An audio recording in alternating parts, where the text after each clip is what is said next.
Good morning, and we are live. I am fired up. I am on my third pot of coffee this morning, and I am I am woo. Let's do this. I'm excited. I am excited. Let's get into this.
Good morning, America.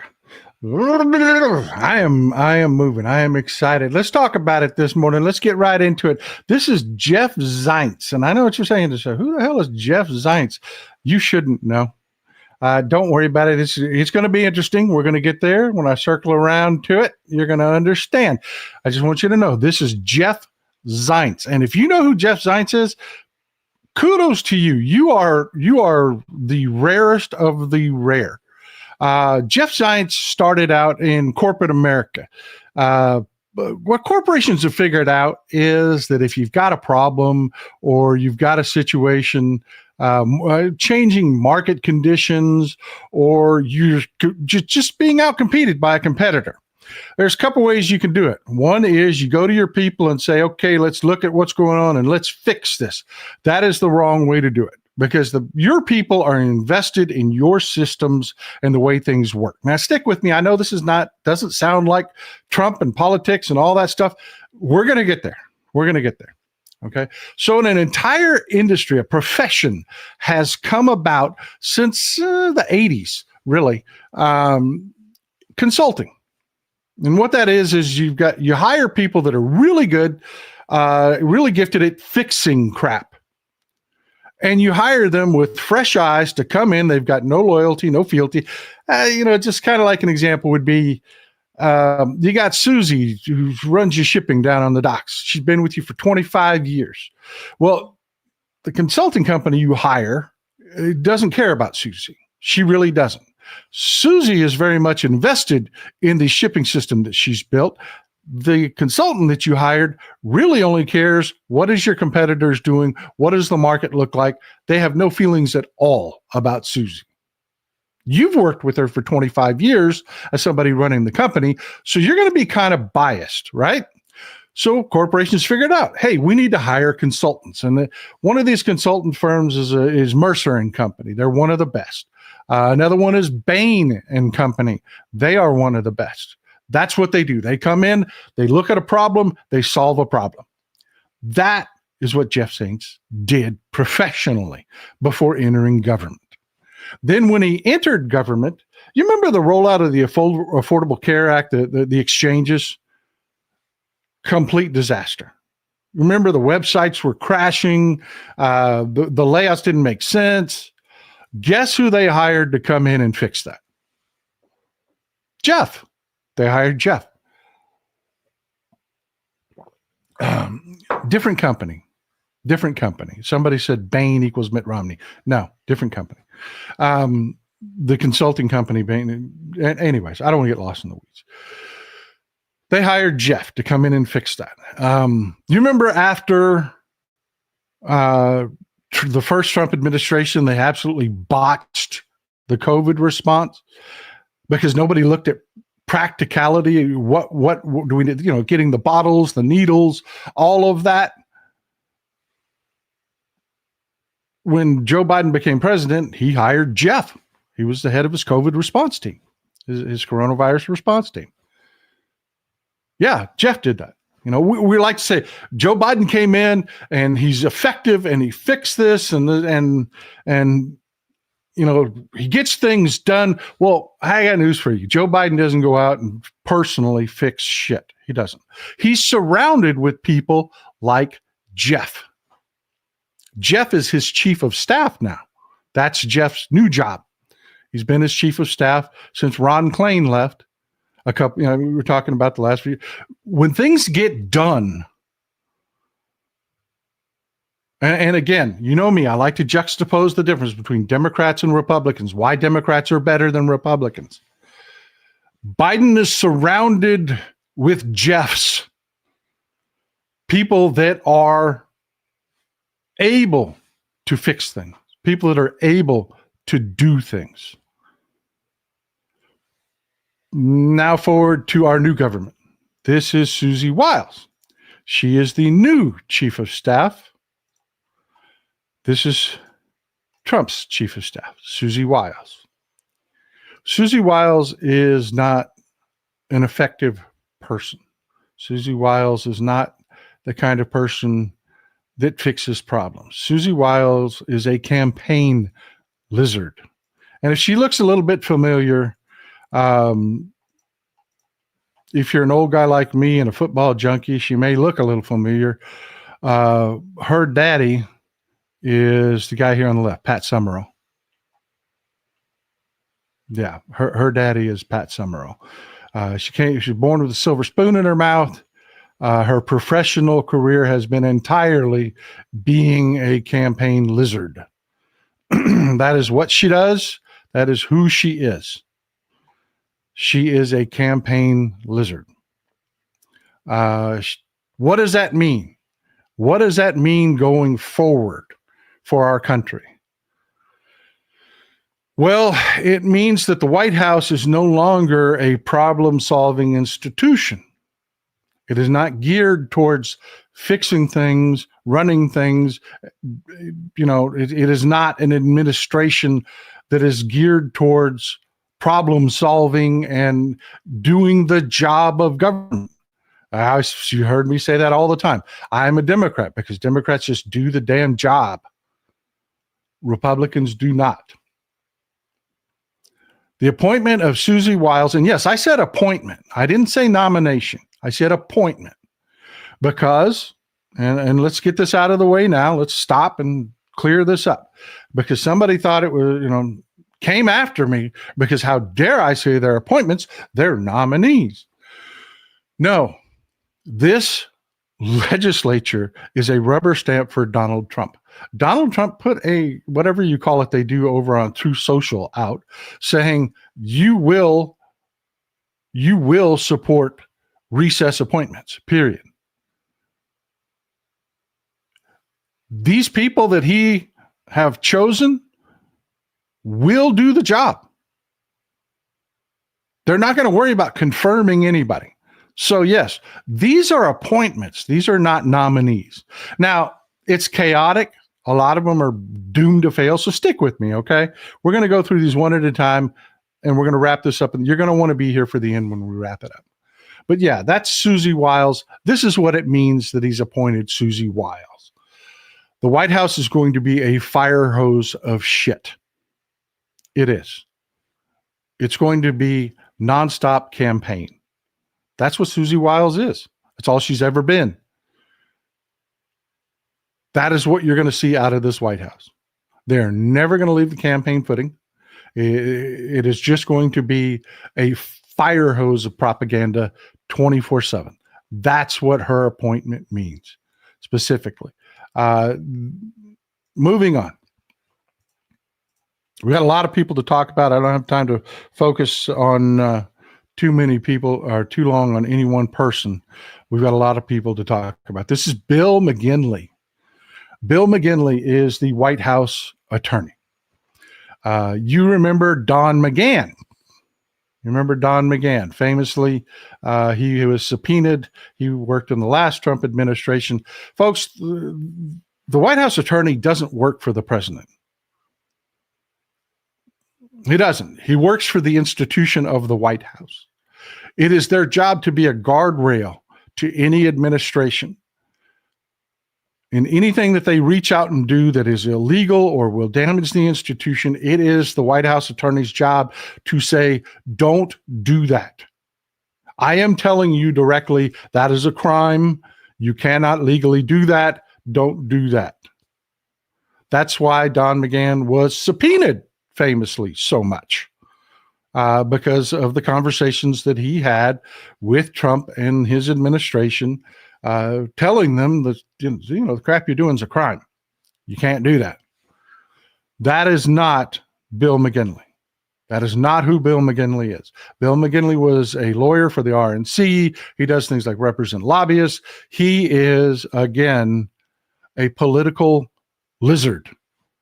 He is not there to be a guardrail for the institution. He is there to grease the slide. That's his job.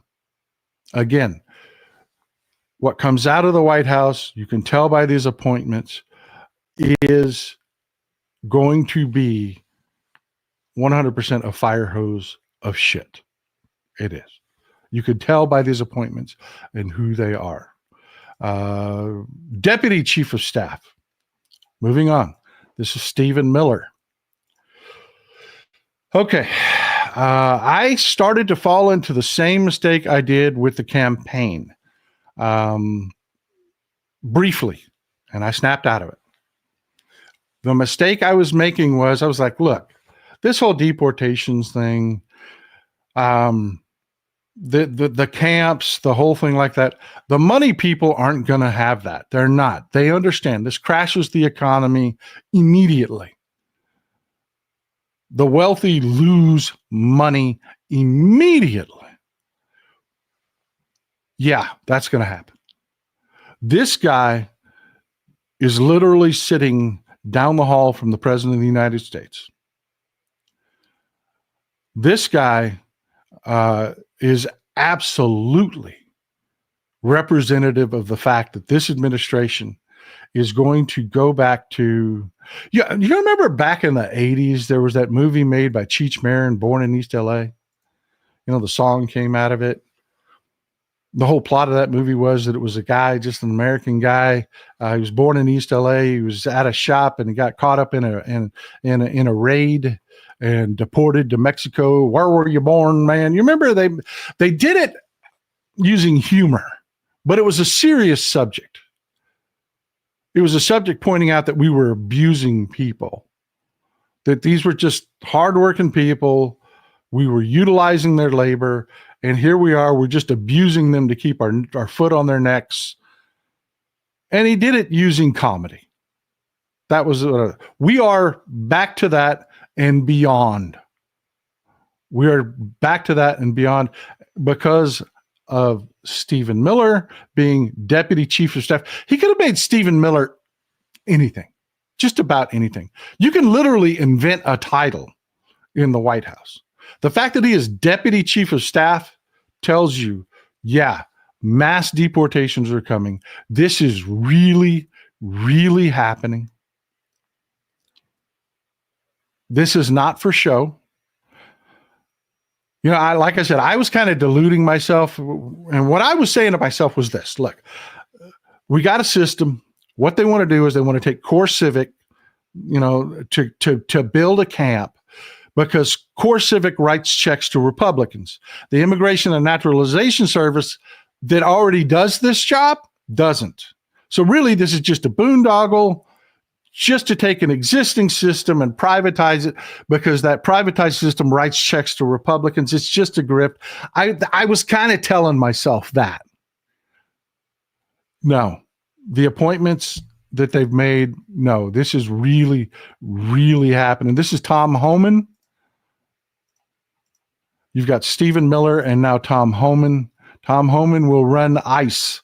ICE, and they are the you know what Customs and Border Patrol agents are. They're the guys that sit at the ports. They're the ones that do the processing. They're the ones in the green uniform. ICE, they're the ones. Think Born in East LA. Think the raids inside the United States of America. Think of the people that are hunting people inside the United States of America. This guy now runs ICE, Immigration and Customs Enforcement.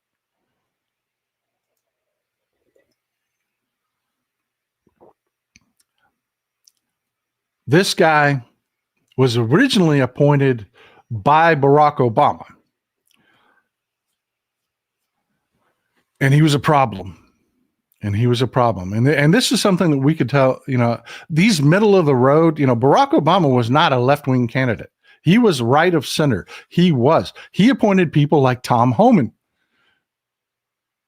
Tom Homan went to the Obama administration, and the families taking babies from families and locking them in cages.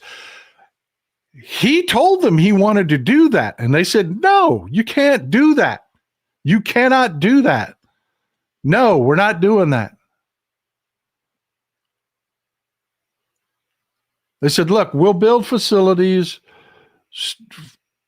for families. We'll build facilities for, but we're not going to do that whole ripping kids from parents crap and, make it as painful as possible on purpose. This guy was pitching this even then. He is the father of all of that. He's the guy whose message thing, I love you people, the self-deportation. Deport yourself before I do. This is the guy that just sat in a TV interview and was asked, he said, what are you going to do? You've got families. You've got people that were Americans, people that were born here, that have been raised here, who have family that are here illegally. Their parents were here illegally. They broke the law. They did what Elon Musk did. They just broke the law to get here. What are you going to do about that? You're really going to rip these families apart? His response was, oh, no, of course not. We're going to deport the whole family.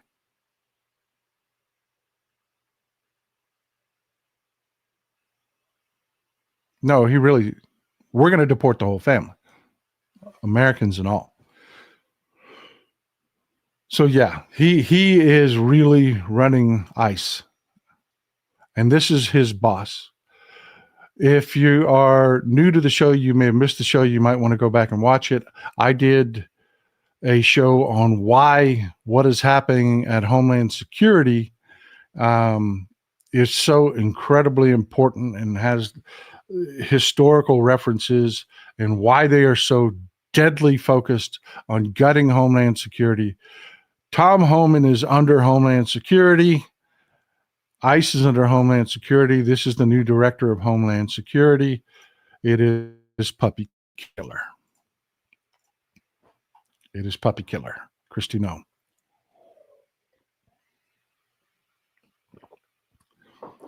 Look, Kristi Noem is from South Dakota. She's governor of South Dakota. She is put in this position for a reason. She's not a leader. She is not there to do anything. She is a distraction. She is a distraction. She is there because they know they're going to do horrible things through the Department of Homeland Security, and they need to put a face on it. They can sit there and lie with a straight face. She is weak. She has no qualifications for the job. The state government of South Dakota has 10,000 employees at full employment. The Department of Homeland Security has more than 250,000 employees. She is not there to be administration. She's there to be a distraction. And you know that, you can prove it, and this is going to sound terrible, but it's the truth. If she was fat and ugly, she would not be in that job. She's not there for her skills. She's not. That's just the way it is. If she was fat and ugly, she would not be in that job. She is there to be the face of something horrific. This is one that actually really bothers me. Moving on. This is Mike Waltz. This is Mike Waltz. He is Donald Trump's national security advisor. Don't confuse that with the person that runs the NSA. He is the national security advisor. Again, he is one of the more troubling examples for me. If you go back, if you just go back about 15, 20 years, see, Mike Waltz, he served in the Army, Special Forces, Green Beret. And if you go back and read the things he says, like in Afghanistan, he made this statement. He said, look, we've got to be honest with the American people. We can destroy tanks easily. But here in Afghanistan, he served in Afghanistan. Here in Afghanistan, it's not about destroying tanks or killing the enemy. We can do that easily. What we're not doing is we're not destroying the ideas of Islamic extremism. And we need to be honest with the American people, and we need to tell them that this is going to be a multi-generational war. And we need to tell them that it is going to be a war like nothing they've ever seen. It's not going to be exciting battles, and it is going to be long. It is going to be painful. It is going to be something that we need to really prepare the American people for. That doesn't sound like a radical at all. I mean, it sounds like a pretty practical guy, right? Something happened to him, and I don't know what it is. I honestly do not. But he, over the last few years, became one of the most radical MAGA people you have ever heard. I mean, there is no practicality at all in any of his ideas. There's none of that. Waltz is just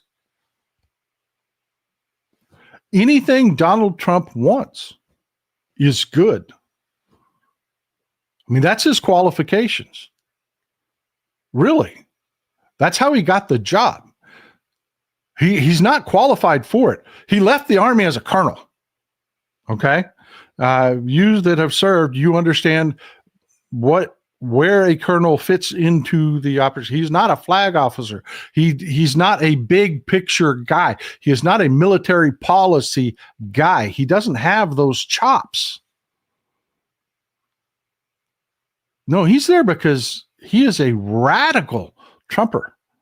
Anything Trump wants is good, even if it is the exact opposite of things that he himself used to espouse.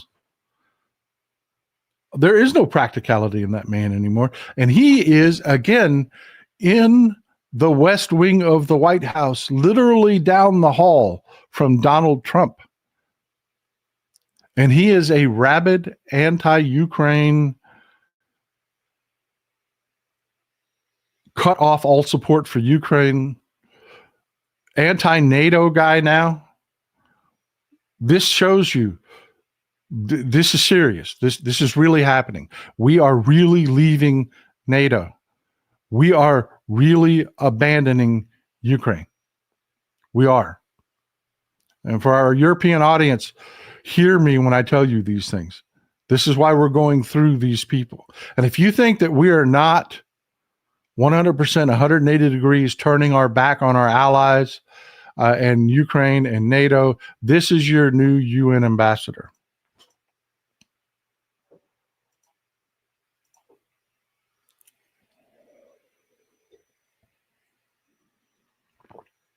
This is Elise Stefanik. She is our new UN ambassador.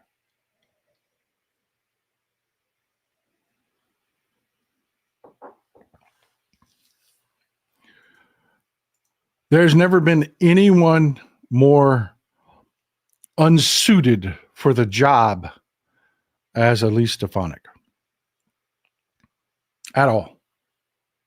At all. Except for maybe, possibly, this is our new Secretary of State, Little Marco. Little Marco is our Secretary of State.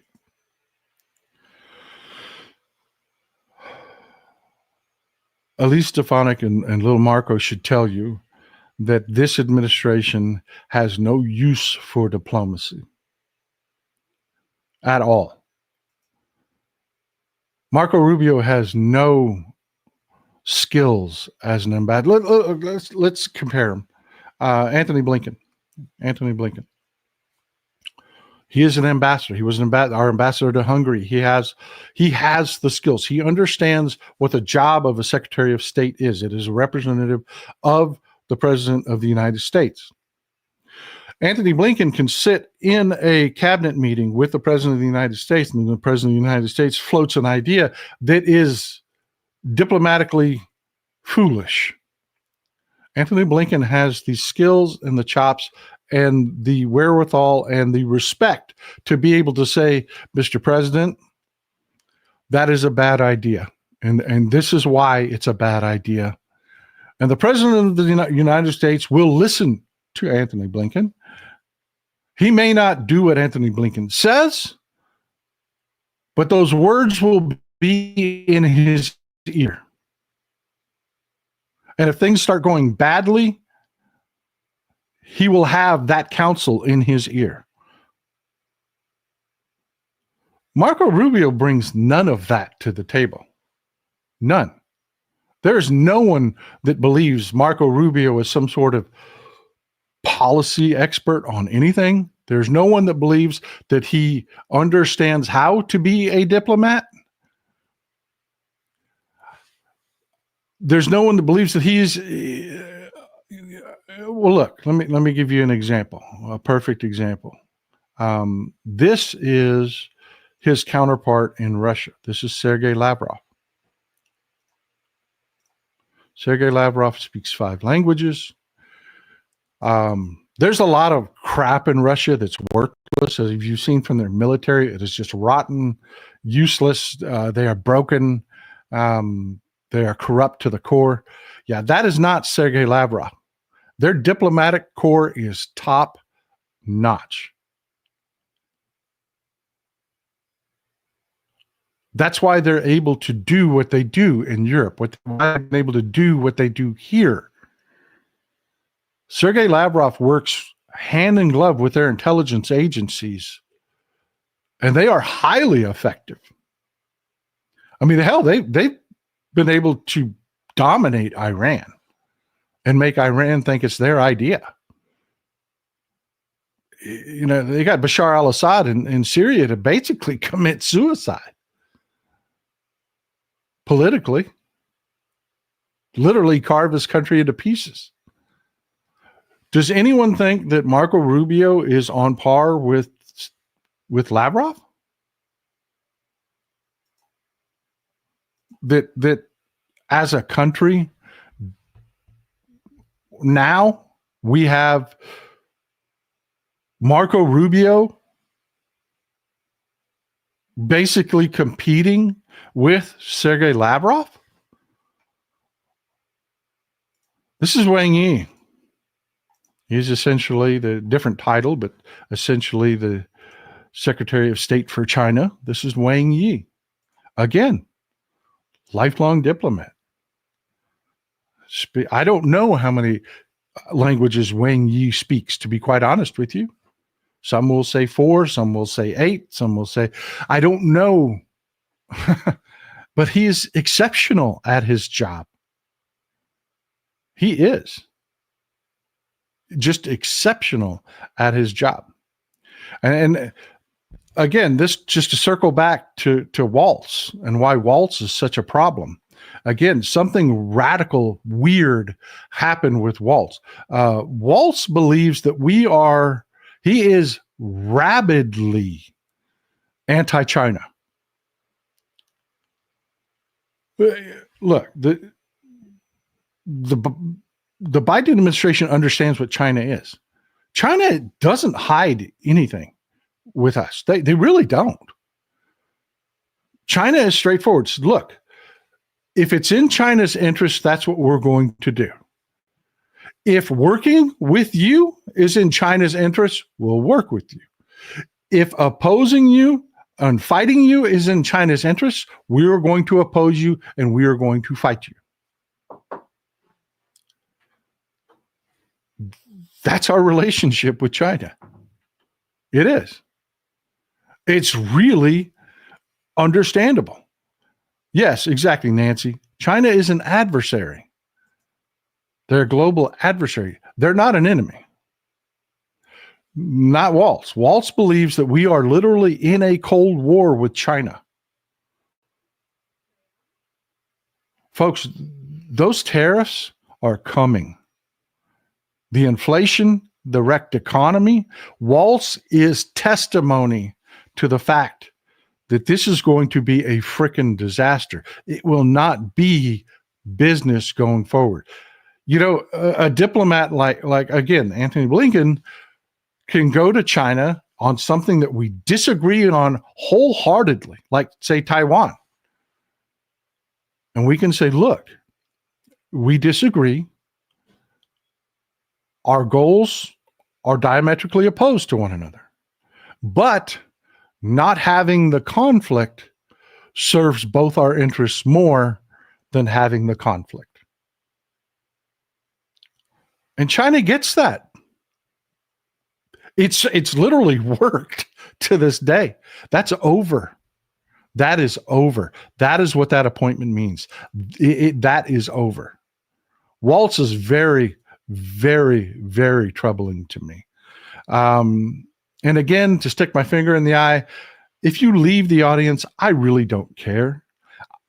I have nothing to defend. I have been pro-Palestine. I have been pro-Israel. The practicality of it. I know Hamas is a dictatorship that sucks billions of dollars for their leaders out of the Palestinian people. They are not a representative of the Palestinian people. They are a representation of Hamas and their power.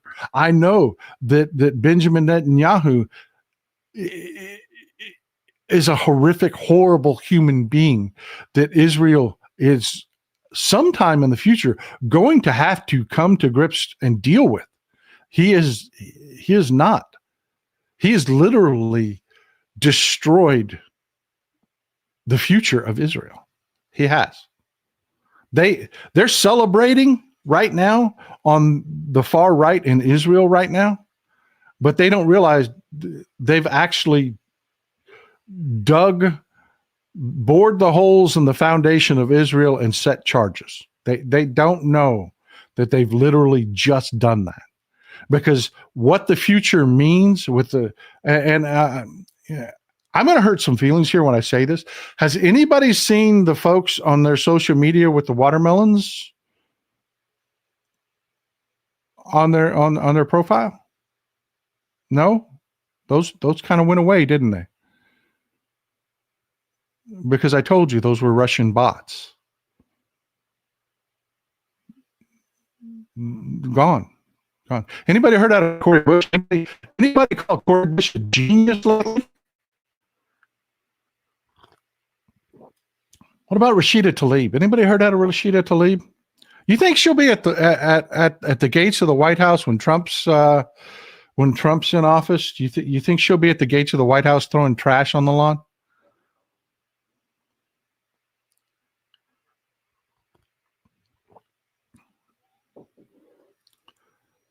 Well, just for those folks that didn't see as I did that these people were not helping Palestine and their cause at all, this is your new ambassador to Israel, Mike Huckabee.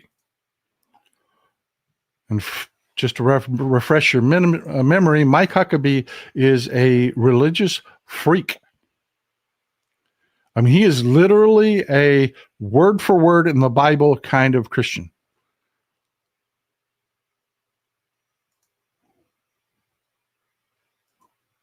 Mike Huckabee is the kind of Christian that there's an industry in Israel. No kidding. You can go to Haifa, you can go to Jerusalem, you can go to Tel Aviv, and there's a street that you can go to where there are American churches that have rented office space for these pilgrimages. And then there is Israeli-owned travel agencies that focus on these pilgrimages. And what are they pilgrimages for?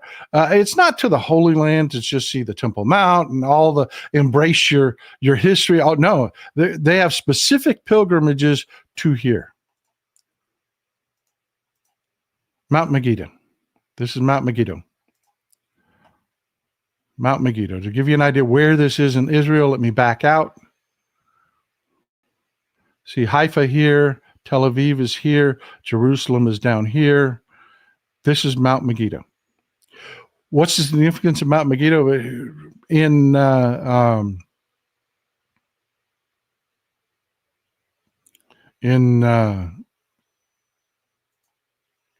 Forgive me, I'm tongue-tied. We get the word Armageddon from the words Har Megiddo or Mount Megiddo. Revelations. Mike Huckabee is one of those people that goes to Mount Megiddo to look out over the valley because this is where it's all going to end. The end of mankind. He is a believer on that scale. Literally goes there to Megiddo to stand out over the valley to say, this is where it's all going to end, right here. Exactly, the rapture.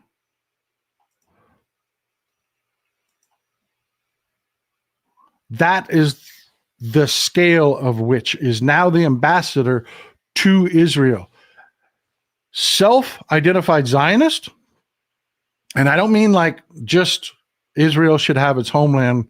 Everything comes on a spectrum. There are Zionists that believe, hey, Israel should have its homeland, but it's a country. It should welcome everybody. And then there's like the Mike Huckabee Zionists that no, this is all biblical. This is only Israel, only the land. There's no such thing as, Gaza is not Palestine. The West Bank is not Palestine. There is no Palestine. There is only Israel. That is who your ambassador to Israel is. Congratulations, Cori Bush. Congratulations, Rashida Tlaib. Good job. And I will explain at the end of the show why I'm so angry about that. Moving on. This is John Ratcliffe. He's the new head of the CIA. He was Donald Trump's director of national intelligence. He had a hard time getting confirmed because he doesn't have the experience. He didn't have the experience for that job. He doesn't have the experience for this job. His chops are that he attacked the Mueller report. His background is that the Russians aren't a threat, that there is no tie between Donald Trump and the Russians. He is a Trump sycophant that was 100% like Bob Barr, who rewrote the Mueller report. He is literally in place to attack the CIA and force the CIA to accept that Russia is our friend and not a threat.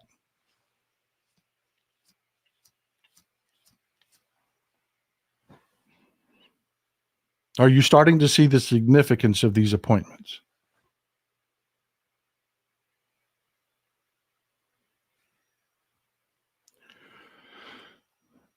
Moving on.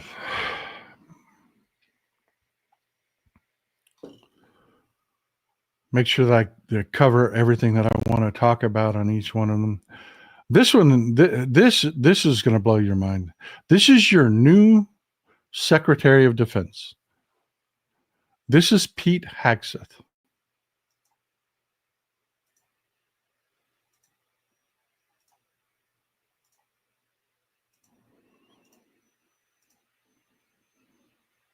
This is your Secretary of Defense, folks. A well-groomed militia being necessary to the security of a free state, the right of the people to keep and bear arms while smelling great shall not be infringed. I don't mind those tweaks. You see, one-man army loves the country and makes damn good soap. I've used them all, and I love these new brands. Like Gunsmoke, smells like American firepower. Or Gurkha, refined bourbon and tobacco leaf. Or how about Patriot and the Pine Tar Bar? There's more of them, too. You can get them in a variety pack. each of them shaped like a grenade, soap on a rope, the well-groomed militia.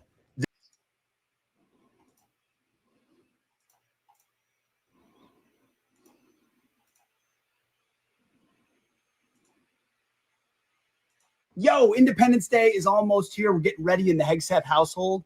We celebrate America, Old Glory, and the freedoms our forefathers fought to establish. Freedom of religion, freedom of speech, freedom of the press, the right to bear arms, life, liberty, and the pursuit of happiness. You know the thing, as Joe likes to say. We also know we're one nation under God. There are a lot of folks trying to divide us right now, but we know who we are. We love God, our families, and our republic. Yes, Your Secretary support of Defense. veteran-owned, American-made, anti-woke companies like Palmetto State Armory, Caliber Coffee, Right to Bear Self-Defense, and AAC Ammunition keeps us strong at home. We vote with our feet and our dollars to stay free. To that end, AAC just rolled out a new line of AK-47 ammo. That's right, because Russian ammo is now banned. So now you can buy American-made. Yo, Independence Day is almost here. We're getting ready.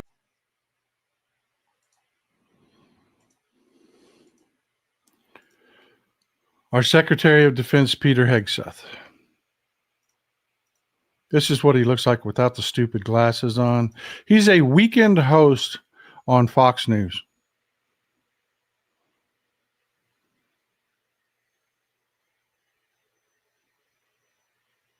His political background is he was part of a veterans group that pushed privatization of the VA. So I guess you can take a little Schadenfreude in that. Yeah, all those Trump hat and Make America Great Again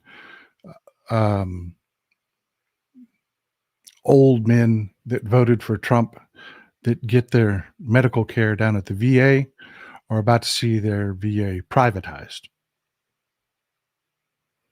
because he's all in on that. Literally ran a right-wing veterans Koch-funded group that pushed the privatization of the VA. That is your new Secretary of Defense. Are you understanding the level of chaos? The right wing is celebrating this because he is vehemently anti-Iran. I mean, like wants war with Iran kind of people. These same people that were telling you Donald Trump didn't have no wars. Well, brace for it. Brace for it. All of these people are war hawks.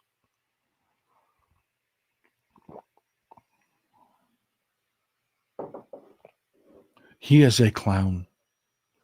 He is an utter clown. And of course, opposes the war in Ukraine, 100%. The way he got the job is that, he was 100% a Trump sycophant, went out on the stump and told everybody how qualified Trump was to be our commander in chief and yada, yada, yada. And again, folks, these are not, I think this might happen. These are people that the Trump transition team have announced that these are the people that will have the jobs because the Republicans will rubber stamp anything that he wants. They will. That's not hyperbole. He's already told them, if you do not get on board with recess appointments, let me appoint anybody I want for any reason. If you try to hold hearings other than a hearing that we can rubber stamp somebody in, MAGA's coming for you. So, yeah. And they've already, talking about the 2025 project is coming at you fast and furious. The campaign has already drafted an executive order creating what they call the Warrior Board. This is where Mike Flynn's going to come into play. They haven't announced Mike Flynn yet. This is the only speculation I'm really making on my part. here and one other appointment is going to be announced over the next couple of days. This is where you're going to see Mike Flynn come into play, though, folks. The Warrior Board is to review our generals and determine their worthiness to be in our military. And what they'll do is they'll force resignations. They'll force them to resign. This is going to be a constitutional crisis immediately. It is going to throw our military into chaos, and they've already identified as to what they want out of generals is exactly what you do not want out of generals. What they've said that they do not want out of generals are people that are managers. They want people that are reformers, and they don't want managers. Well, I'm sorry, folks. It's not sexy, but that's exactly what you want out of your top tier generals is you want them to be managers. Let's just jump in the Wayback Machine and go back to the first Gulf War. Colin Powell did not execute our war in Iraq the first time around. He did not. That was Norman Schwarzkopf. The people that Norman Schwarzkopf, the theater commander, Norman Schwarzkopf, the people that Schwarzkopf worked for were managers. They provided the logistics and the support all the way from working with defense contractors all the way to delivering goods onto the battlefield. They were managers. That's what your flag officers do. They understand big picture politics and the practice of conducting war, when and how you should conduct war. Your commanders that they're wanting to put in charge, they're not them. They aren't. I'll give you another example. Patton came up through armored. He was cavalry and then armored. But he went very big picture. He understood that he had artillery commanders. He understood that he had air power. He understood that he had this entire structure that he needed to, people like to think of Patton like he was this micromanaging, pushing pieces around on the battlefield. No, he had commanders. He had people like Lucian Truscott that executed the battles on the ground.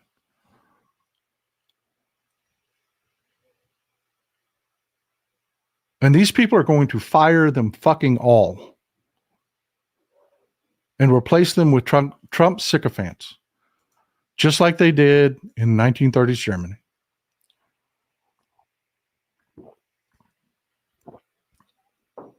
So I want you to think for a second. We're going to pause for just a second. If you're China and you know that Waltz is going to be there, and you know that tariffs are coming, if you know exactly what this is, everybody can see it. It's telegraphed. It's not, everybody knows what's coming. What do you do if you're China? I know what I would do. I would take Taiwan while the U.S. is still in chaos. I would advance hard into the China Sea, South China Sea,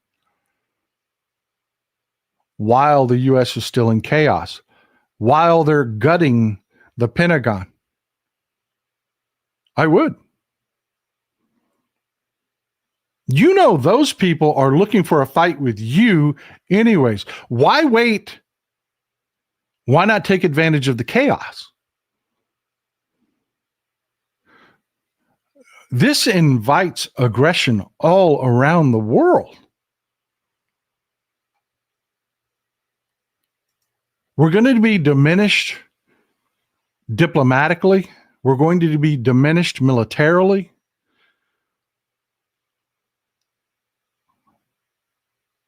The only silver lining to any of these appointments, and they are going to do lasting, permanent damage.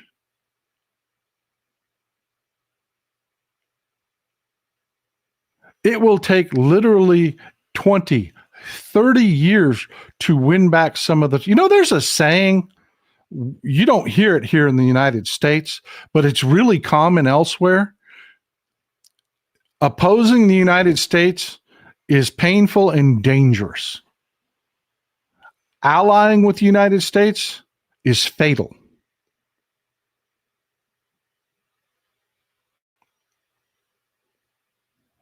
And they say it for things like this. Exactly this moment in history is why they say it. Xi is not going anywhere in China. It is a constant.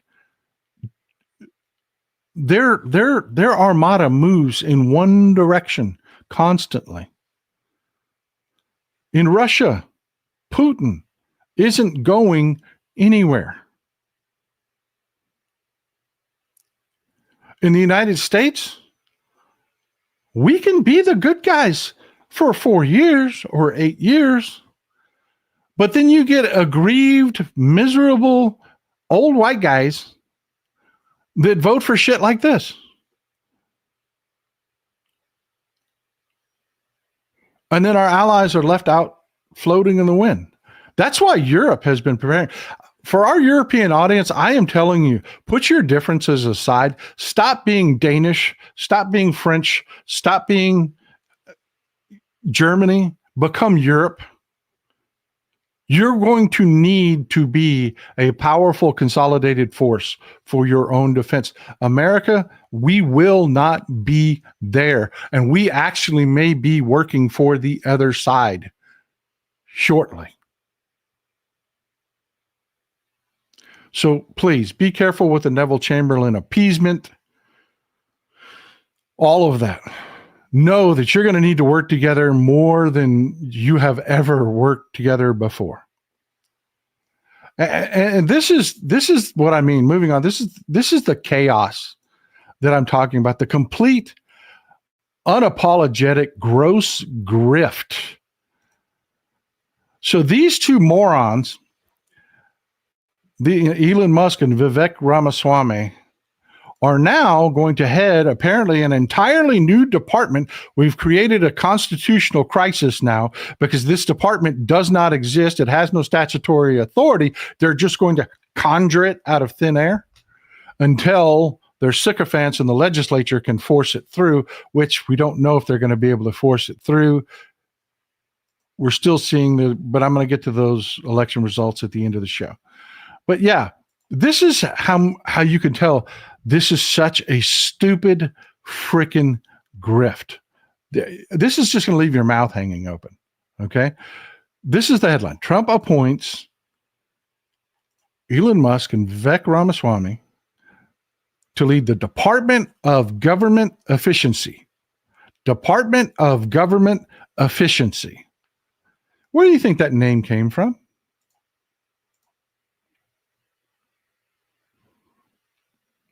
Where do you think the Department of Government Efficiency came from? DOGE.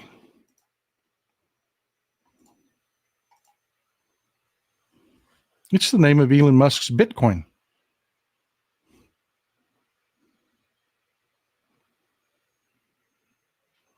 It is literally the name of Elon Musk's Bitcoin. And it's not a sincere department or sincere effort. It is intentionally designed to do nothing but be a grift. Remember, I told you the White House is going to be a fire hose of shit. Constant. It is never going to leave a campaign footing. It is going to spew crap continuously. This is going to be one of the things that they continuously spew crap about.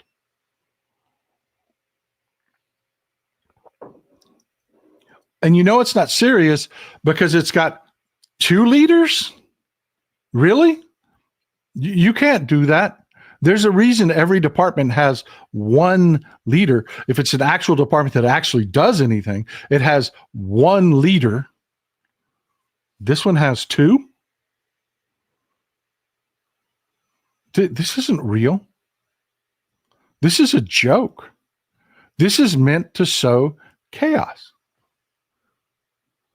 And it's a grift. Literally, they branded it after Elon Musk's Bitcoin.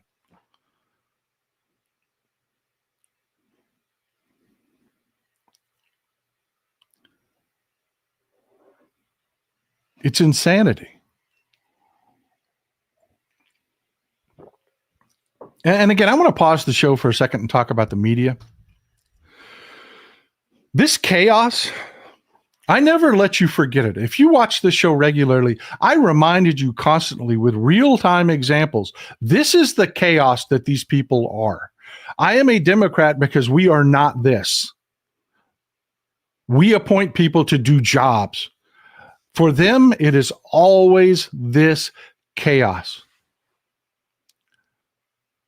The corporate media intentionally sane-washed all of this. They ask questions of us as though the other side had legitimacy, knowing this is what the other side is. This is what Republicans are. And they did it because they know this is going to freaking terrify you. This is going to glue you to their screens. And the Republicans are going to continue to funnel money to them. They're going to continue to take them on trips. They're going to continue to buy them steak dinners. They're going to continue to do all the things that they have done to bribe the corporate media and cajole the corporate media to create this chaos for them. They did it on purpose. They sane-washed this stuff on purpose. They pretended there was parity on purpose. There is no comparison between the two. There just isn't.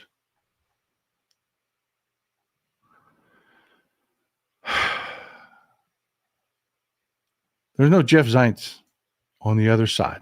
There's only Susie Wiles. Here's another one it's going to come out sometime today. It hasn't been announced yet. I was hesitant to even mention him. This is Chris Stewart.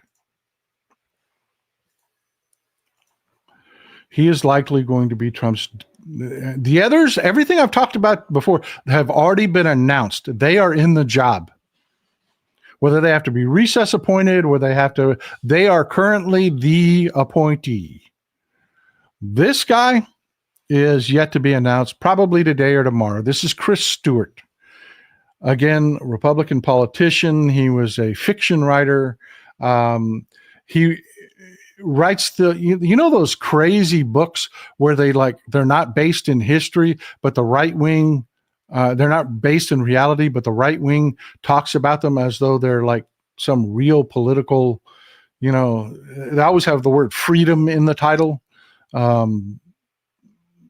Where they just make shit up.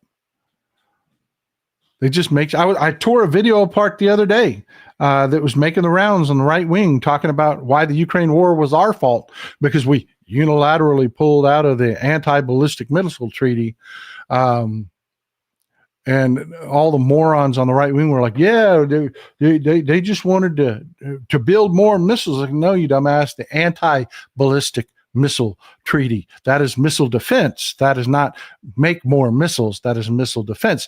And yes, we did pull out of it because the Soviet Union collapsed.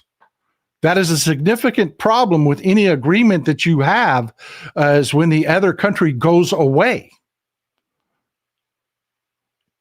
And we said, look, the world after 9/11 has gotten significantly more dangerous. There's a lot of terrorism out there. We need to really look at missile defense going forward because warfare is changing. And lo and behold, what is our warfare based on today? It is being drones. It is being able to knock down missiles. It's not so much jet aircraft and pilots and Yeah, exactly what we did. But they're portraying it as though we did that, and that is the root cause for the invasion of Ukraine because we made the Russians scared, and it was our fault. The whole video was crap. This guy writes books like that. Then he became a congressman from Utah. And again, his only qualification, he has no qualification to be the director of national intelligence. The only qualification he has is that if Donald Trump reached into the back of his soiled diaper and smeared shit on your head,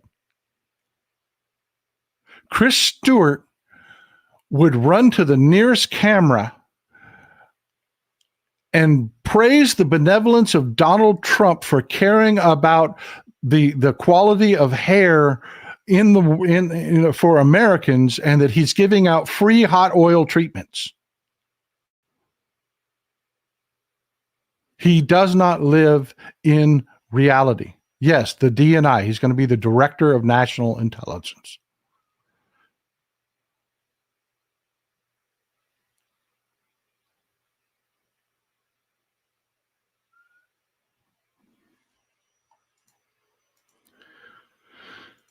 This is bad, folks. This really is bad. This is everything I told you, why I kept saying it's not going to be okay. It's not going to be just okay.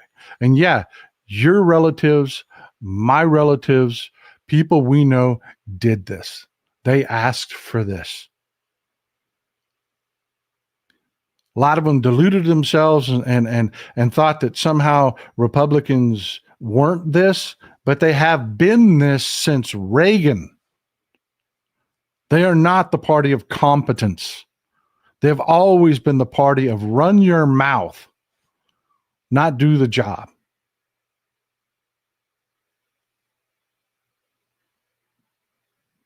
That's what we're looking at, folks.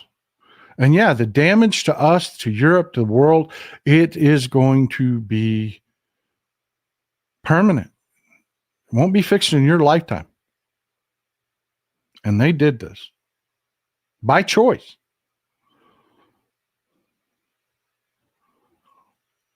And this is a part, and if you'll stick with me, I promise you it gets better at the end. This is going to sting a little bit.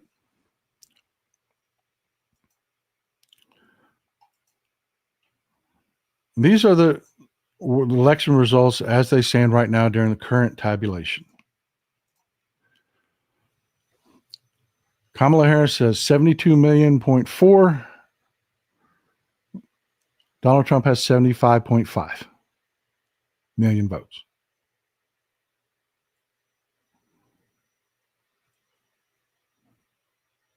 That's 7.5 million people that didn't show up. No, take that back. 8.5 million people did not show up.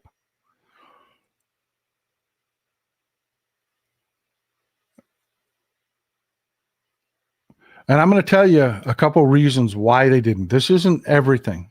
And this is the part that's going to sting. Before we get there, let me show you that.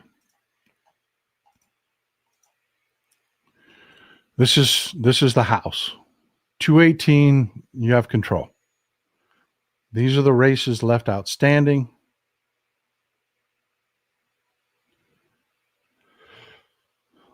They're going to get to 218. They are. The Republicans are going to get to 218. Maybe 219. It's going to be razor close like it's been for the last forever. Some of these are going to recounts because they're so close. But yeah, they're going to get to 218. And I want you to look at how close this is. This is less than 2% difference in the popular vote.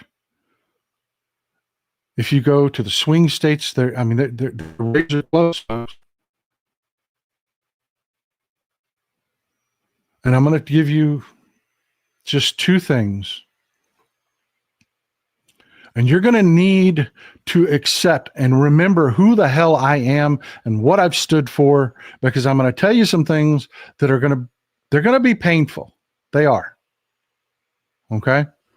You know, I support the LGBTQ plus community. I always have. One of the things I say more than anything is we all do better when we all do better. One of the realities in this campaign is that the Republicans spent $250 million on ads about transgender athletes competing in women's sports. $250 million. The political reality is the majority of Democrats do not agree that transgender women should compete in intramural sports. They don't. While we support transgender women, a lot of Democrats, including myself, understand that when you're born and transition, you still have greater lung capacity. You still have a more robust circulatory system. It is not a level playing field. And it's not fair.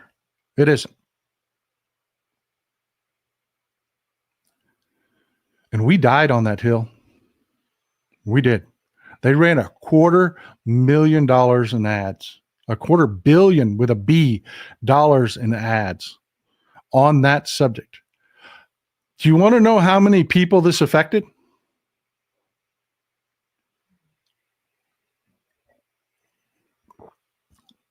About 70.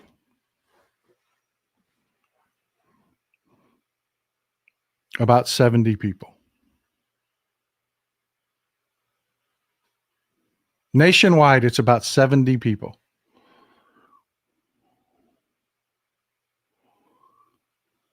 It's few enough people that you could literally memorize their names.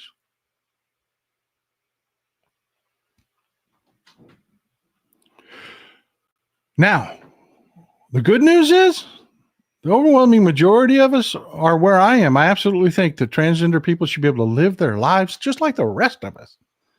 I don't think it's fair that they compete in intramural sports because it again, it's not but this is not something that's an important issue.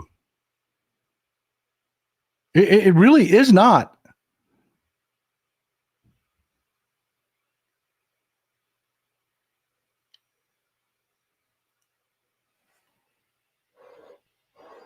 But we died on that hill because Democrats could not simply say, of course, transgender women shouldn't compete in intramural sports. Pass the law. Let's move on.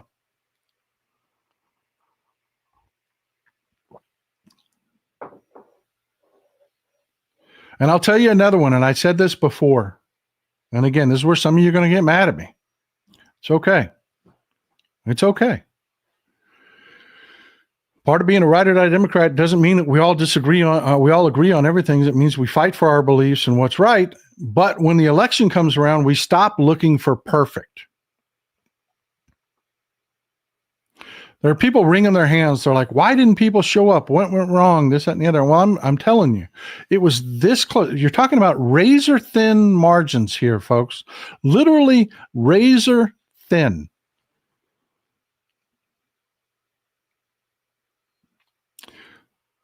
Joe Biden's physical and cognitive decline is a problem. What happened in this election is a problem. Hindsight, Joe Biden should have never run for re-election, period. We should have had a primary. A real primary without an incumbent. They intentionally kept Joe Biden's condition away from us. Yeah. No, he is intelligent. He can be as sharp as they come. He can be. He's not all the time. We saw it in the debates. You saw it with your own eyes.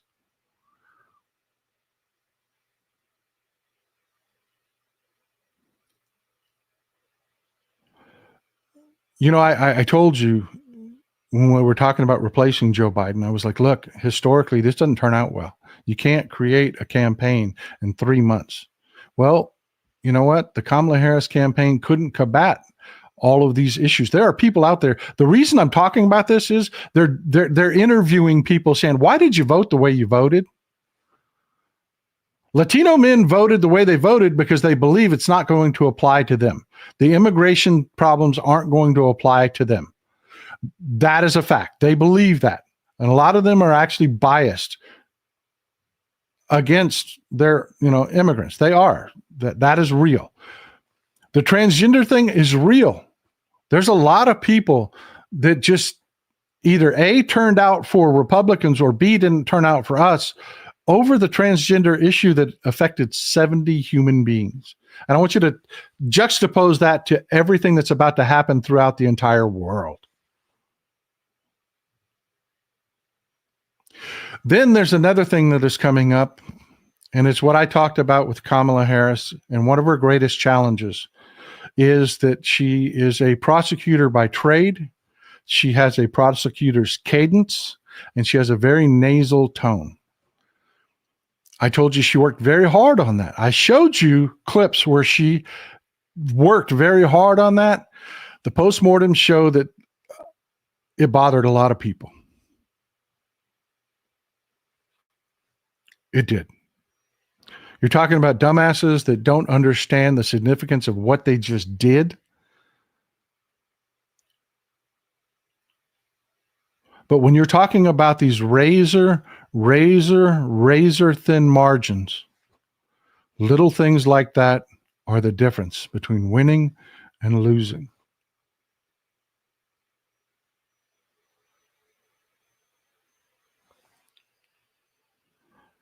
Hindsight, it's really easy to say. We all fought our asses off. We fought on the terrain for which we found ourselves deployed. But hindsight, I'm going to tell you the truth. Joe Biden should have never run for re-election. We should have had a primary to choose a candidate that most people wanted and went through the process instead of hiding Biden's cognitive decline.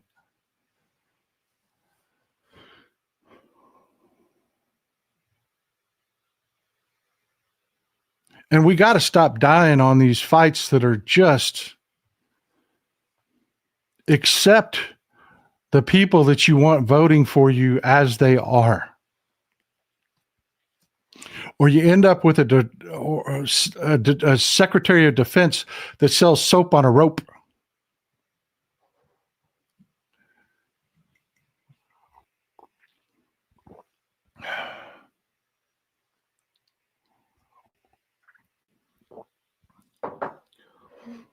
This is what I want you to do, folks.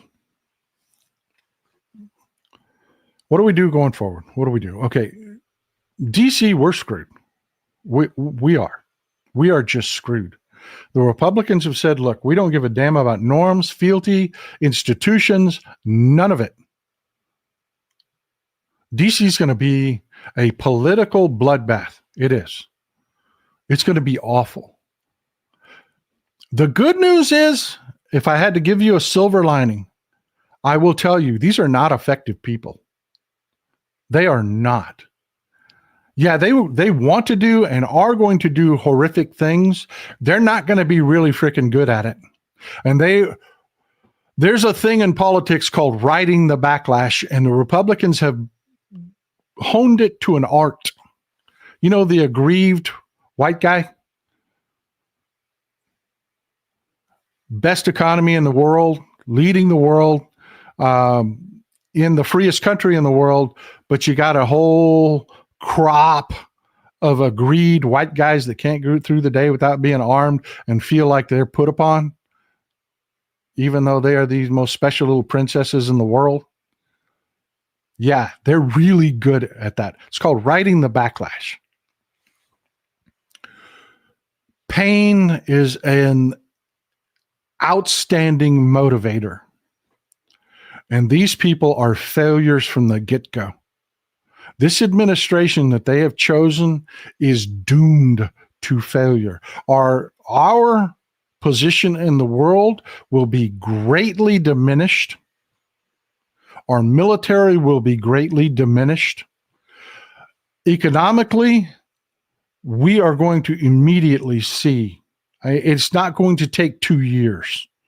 It's going to take 6 months to a year. And they are going to be talking about, is this recession going to be a depression? Mexico, our greatest trade partner in this world. Love you, Canada. I do. I love you, Canada. It's Mexico. It's Mexico. Mexico is preparing retaliatory tariffs. They have telegraphed to anybody in this country that will listen that your tariffs that you're about to implement will have retaliatory tariffs. That is the end of our economy. That is hyperinflation.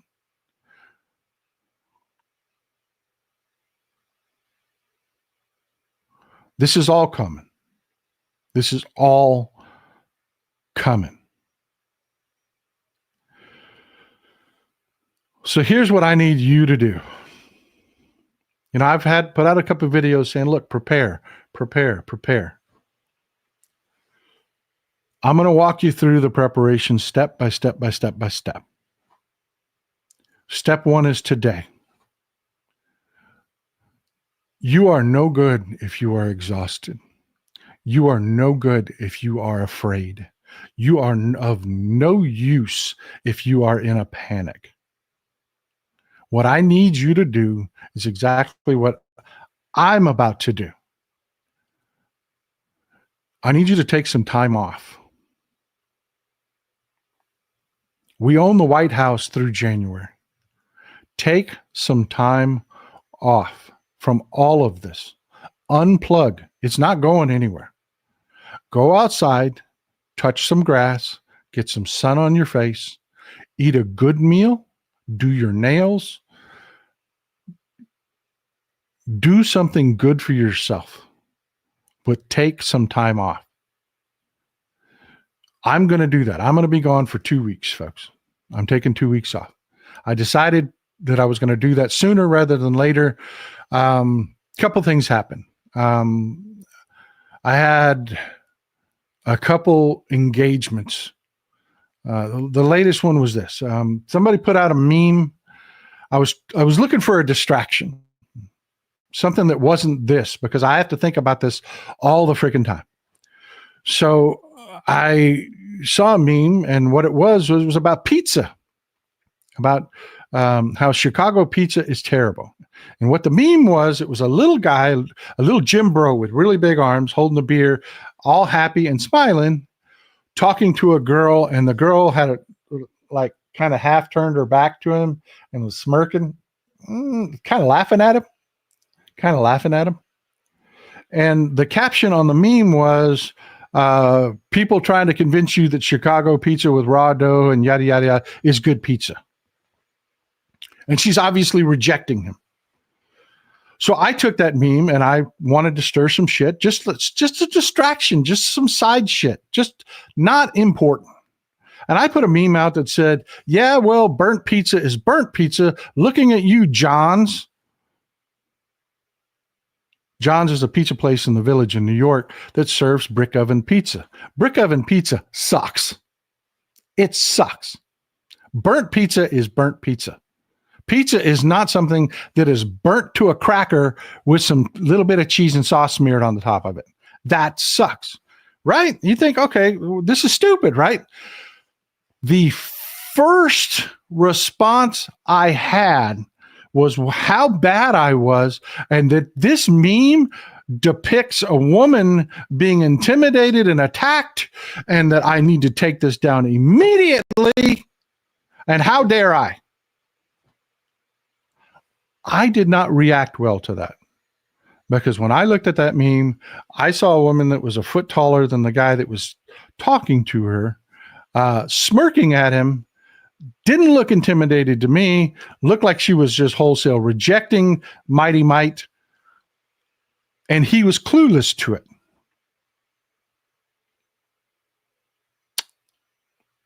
That's what I saw.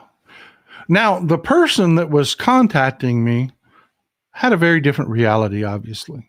saw something completely different in it. My reaction to that was not good. And the comments that she's made, my reaction to that inside, not what I told her, not what I did. I didn't go blowtorch on her. I did not do that. But what was going on inside me was, do you not know who the fuck I am? Do you, has the time I have spent respecting women, lifting up, women's causes, absolutely fighting against misogyny, and do you not know who the hell I am?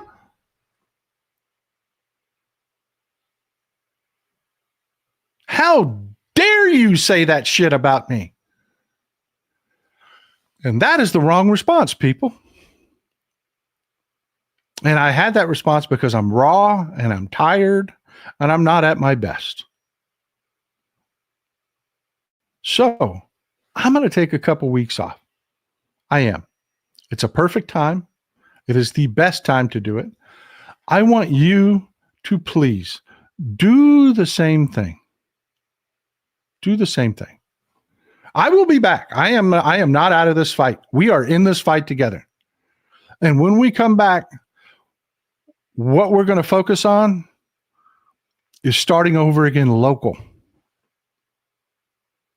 Right now, where you're at, there's a sheriff, there's school boards, there are elections decided by literally handfuls of people, where you can make all the difference in the world, and we can keep fighting for everything that we believe in, and we can rebuild from the ground up. But what we're not going to do going forward is trying to be perfect for everyone, because that's a loser.